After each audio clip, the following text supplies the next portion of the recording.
Hello, my name is Marcus. I'm the compiler of a collection of therapy quotes entitled Psychoanalytic Self-Awareness Quotes. This is TQ 270 to 272. Therapy quote number 270. Quote, "It seems to me that as you try to connect, you feel unsafe, and then you withdraw in order to feel safe." And he has a few variations on this interpretation. It seems to me that as you try to share or get close, you feel anxious. And then what you do is retreat or shut down in order to feel protected, self-contained. So here the person has an avoidant attachment style.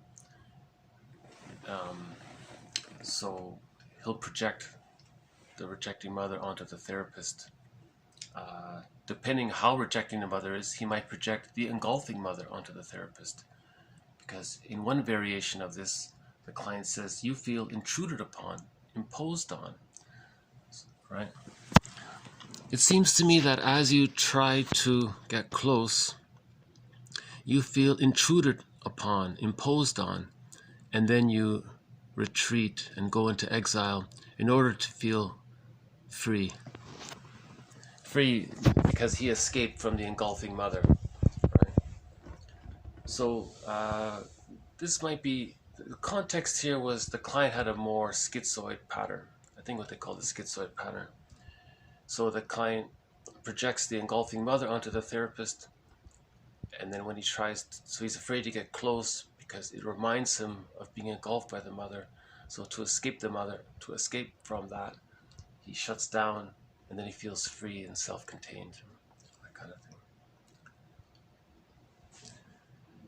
So I think in the psychic world, in the inner world, the client with the schizoid pattern, the image of himself, his self-representation is the self in exile, connected to the object, I guess, is the engulfing object.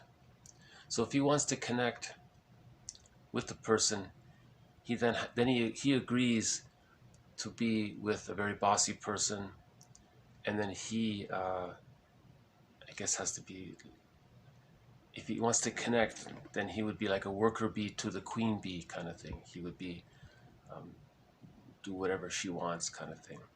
So that's when he wants to connect. So the connect model is the other is the worker bee, and he's the other is the queen bee, and he's the worker bee. And if he wants to avoid that, not attach, then he regards the other as too engulfing, so he goes into exile to escape emotionally, shuts down emotionally to feel free. So that's sort of the schizoid pattern. Ralph Klein is one of Masterson's students. He usually talks about the schizoid pattern, about this. Masterson calls it interpreting the schizoid dilemma.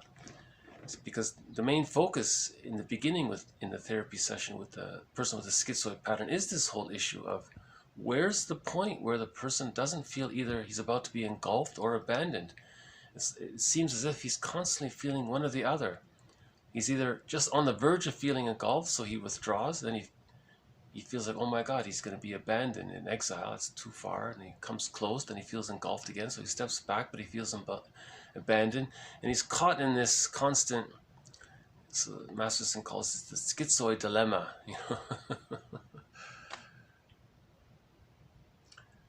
Yeah, so the first phase was to interpret this schizoid dilemma, if the person has a schizoid pattern, right? Very few people, well, whatever the percentage is, so a certain percentage of clients have the schizoid pattern. Sometimes the schizoid pattern is hidden underneath other patterns. Like if you work through the narcissistic pattern, then you realize underneath it there's the schizoid pattern. Masterson calls that the secret schizoid. He's a secret schizoid. He presents with the narcissistic pattern, but underneath it he's got the schizoid pattern. Or and there's other examples like that. Okay, so 271. The symptom in psychoanalysis is the symbolic expression of the problem, not the problem itself.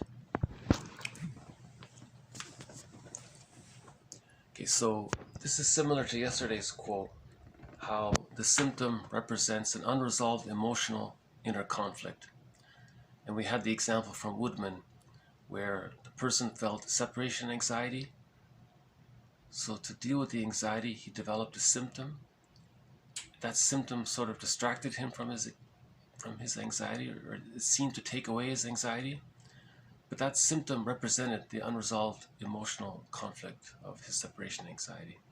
So in other words, the symptom, the physical symptom, whatever it is, the therapist, the psychoanalytically minded therapist will regard that as a sign, like a flashing neon light or something. It's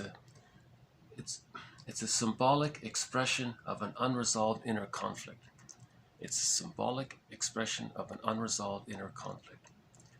And the symptom is sort of that odd compromise. It takes away some of the anxiety, or serves as a distraction of the anxiety, but then it's all condensed in the symptom.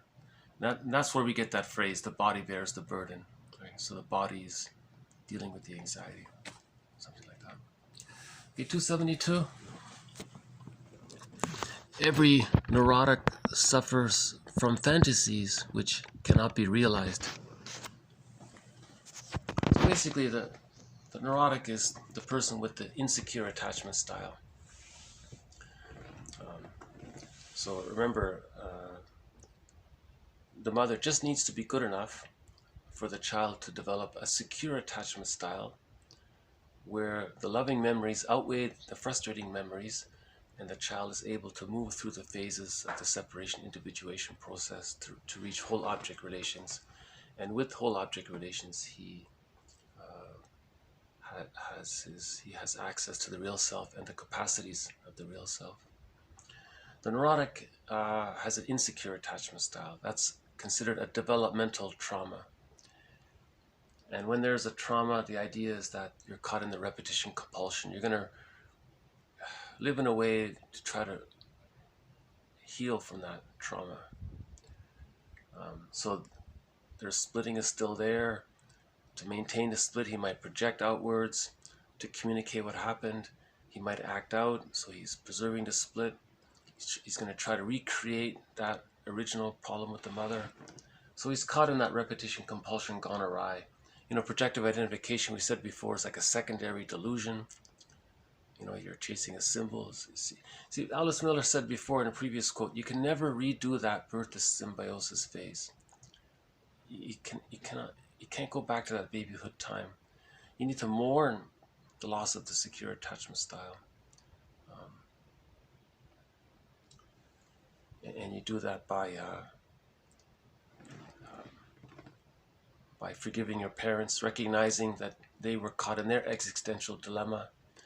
The parents may have had prenatal trauma, birth trauma, situational trauma, intergenerational trauma, trauma with siblings, family members, trauma, getting medical procedures done, trauma with the dentist, school shock. So the parents may have had their existential dilemma. And when we get to that point, it's going to bring up some of the feelings of loss for the other, for the self. So as we move towards forgiveness of the other, there's self-reparation that goes with it. So reparation of the other includes reparation of the self.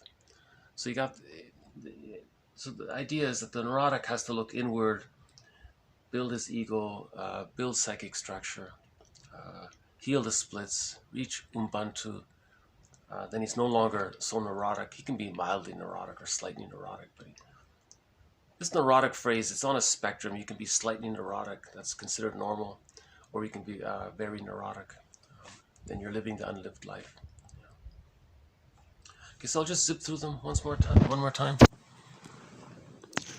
It seems to me that as you try to connect, share, get close, communicate, take a risk, you feel unsafe, anxious, in danger, imposed on, intruded on, and then you withdraw, retreat, shut down, turn off, go into exile in order to feel safe again, self-contained, free. The symptom in psychoanalysis is the symbolic expression of the problem, not the problem itself. Every neurotic suffers from fantasies which cannot be realized. So that's the Sisyphus. That's Sisyphus, right? The neurotic is caught in the repetition compulsion, gone awry. Remember Burglar, what he said? Every neurotic carries around a record, a long playing vinyl disc music record, and every time he sees a record player, he plays it, and maybe finally he realizes it doesn't work, and then he looks inward. But that'd be the beginning of his healing journey, right? But again, the neurotic uses infantile, immature defense mechanisms, which should be existential hearsay by the age of 3. Right? So the neurotic, because of the ambivalence, because the negative memories of the mother outweighed the positive memories of the mother, the splitting was ingrained. So the deep ambivalence, splitting precludes mourning, so you can't reach whole object relations. You need to mourn to reach whole object relations, which you get from a secure attachment style. So since he's stuck with that trauma, developmental trauma, the immature infantile defense mechanisms are still going on. The splitting is going on, seeing things in all X, all Y, extreme opinions and prejudices from there, right? And and if you want to maintain the split, you might project what you disown about yourself, the rejecting mother, onto a non-threatening symbolic other, and then coax them to play that role, or trick yourself to see that other person as being that, so you can maintain the split. And then maybe you're going to be pseudo-aggressive, because now you're going to try to correct what didn't happen. See, the baby couldn't protest when the mother refused him, so now you're going to protest to the mother, but that other person is not your mother. So you're caught in a delusion. That's what he means. The fantasies which cannot be realized. You can't go back to that time. You have to mourn that time. Okay, so I'll just leave it here. So we've had an example of an interpretation, a fairly easy one, I think. Another variation on the idea that symptoms are symbolic expressions of unresolved emotional conflicts, and the idea that neurotics are living in the past, not living in the present. They carry the past with them into the present. That broken record we talked about, Burglar's record, he's carrying that from the past into the present.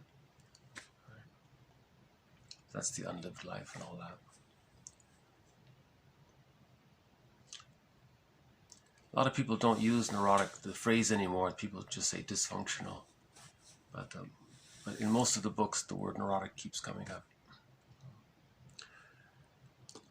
Okay, so I'll just leave it here, I guess. So thank you very much. This has been 270 to 272. More to follow. Thank you. Bye for now.